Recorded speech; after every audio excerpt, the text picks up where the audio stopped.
résurrection et ascension de Jésus. Le dimanche, elles se rendirent au tombeau de grand matin avec quelques autres en apportant les aromates qu'elles avaient préparés. Elles découvrirent que la pierre avait été roulée de devant le tombeau. Elles entrèrent, mais elles ne trouvèrent pas le corps du Seigneur Jésus. Comme elles ne savaient pas que penser de cela, voici que 2 hommes leur apparurent, habillés de vêtements resplendissants. Saisies de frayeur, elles tenaient le visage baissé vers le sol. Les hommes leur dirent : « Pourquoi cherchez-vous parmi les morts celui qui est vivant ? Il n'est pas ici, mais il est ressuscité. Souvenez-vous de ce qu'il vous a dit lorsqu'il était encore en Galilée. Il faut que le Fils de l'homme soit livré entre les mains des pécheurs, qu'il soit crucifié et qu'il ressuscite le 3e jour. » Elles se souvinrent alors des paroles de Jésus. À leur retour du tombeau, elles annoncèrent tout cela aux 11 et à tous les autres. Celles qui racontèrent cela aux apôtres étaient Marie de Magdala, Jeanne, Marie la mère de Jacques et les autres femmes qui étaient avec elles. Mais ils prirent leur discours pour des absurdités. Ils ne crurent pas ces femmes. Cependant, Pierre se leva et courut au tombeau. Il se baissa et ne vit que les bandelettes qui étaient par terre. Puis il s'en alla chez lui, tout étonné de ce qui était arrivé. Ce même jour, 2 disciples se rendaient à un village appelé Emmaüs, éloigné de Jérusalem d'une 12aine de kilomètres. Ils discutaient ensemble de tout ce qui s'était passé. Pendant qu'ils parlaient et discutaient, Jésus lui-même s'approcha et fit route avec eux, mais leurs yeux étaient empêchés de le reconnaître. Il leur dit : « De quoi parlez-vous en marchant ? Pourquoi avoir l'air si triste ? » L'un d'eux, un dénommé Cléopas, lui répondit : « Es-tu le seul en séjour à Jérusalem qui ne sache pas ce qui est arrivé ces jours-ci ? » « Quoi ? Leur dit-il. Ils lui répondirent : « Ce qui est arrivé à Jésus de Nazareth, qui était un prophète puissant en actes et en paroles devant Dieu et devant tout le peuple, et comment les chefs des prêtres et nos magistrats l'ont fait arrêter pour qu'il soit condamné à mort et l'ont crucifié. Nous espérions que ce serait lui qui délivrerait Israël, mais avec tout cela, voici déjà le 3e jour que ces événements se sont produits. Il est vrai que quelques femmes de notre groupe nous ont beaucoup étonnés. Elles se sont rendues de grand matin au tombeau et n'ont pas trouvé son corps. Elles sont venues dire que des anges leur sont apparus et ont annoncé qu'il est vivant. Quelques-uns des nôtres sont allés au tombeau et ils ont trouvé les choses comme les femmes l'avaient dit. Mais lui, ils ne l'ont pas vu. Alors Jésus leur dit : « Hommes sans intelligence, dont le cœur est lent à croire tout ce qu'ont dit les prophètes.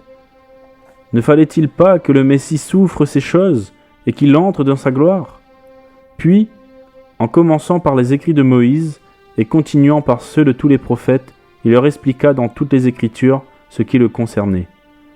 Lorsqu'ils furent près du village où il allait, il parut vouloir aller plus loin.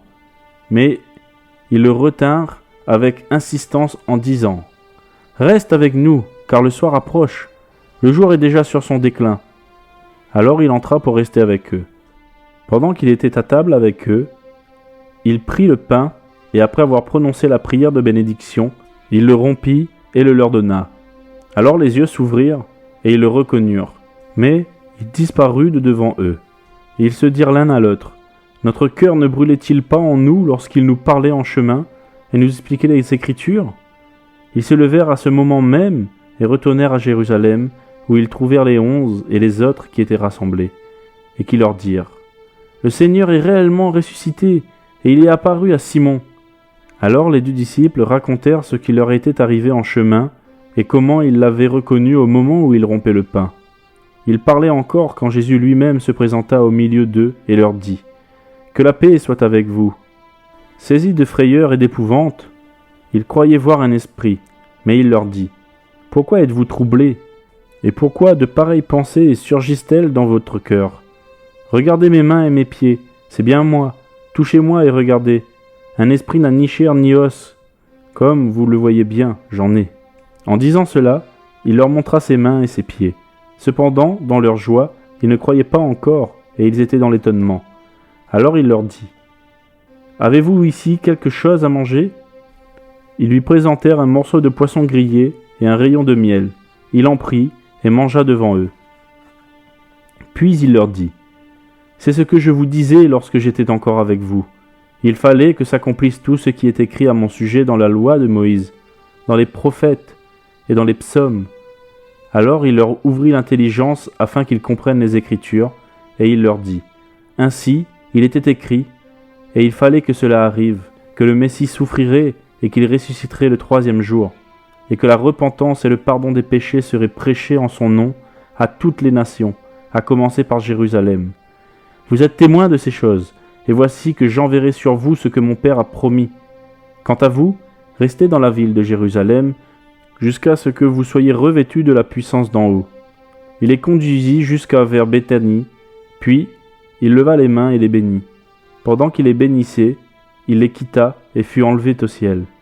Quant à eux, après l'avoir adoré, ils retournèrent à Jérusalem remplis d'une grande joie. Ils étaient constamment dans le temple, louant et bénissant Dieu.